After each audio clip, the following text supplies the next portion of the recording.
David Lynch passed away earlier this month. The older I get, the more my adoration for actors, directors, musicians, and authors has turned to indifference. But this one hurt.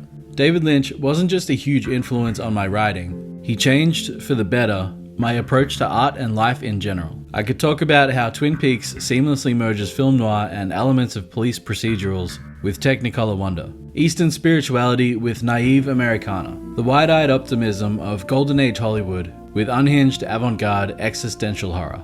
I could talk about how Blue Velvet and Mulholland Drive and Wild at Heart tell these fucked up stories, but from a place of great reverence for the time and place they're set in, be it middle-class American suburbia, the streets of Hollywood, or the highways that connect them all together. I could talk about how his version of Dune really wasn't that bad, even if he didn't get Final Cut. But to me, his true legacy boils down to 3 principles.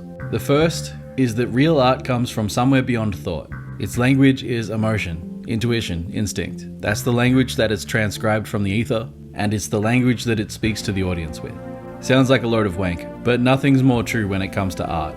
The second, and probably one that I consider to be most important, is that art isn't supposed to hurt. On its own, that might sound like a no-brainer, but for centuries, we've romanticized the tortured artist trope. Many have claimed that mental anguish is the price of admission for being a halfway decent artist, and others have theorized to artists when traumatic things happen in their lives that, hey, at least it'll lead to good art. People point to Van Gogh as a prime example of this, a man in pain, transmuting it into beauty. To that, David Lynch would always say that his paintings weren't born from the depression, but created in spite of it, and to consider the art he could have made if he was at peace. The third is just to have fun. He just always seems like he's having a good time when he's making stuff, and I think that's something to never lose sight of. Have fun, and give yourself the space to dream.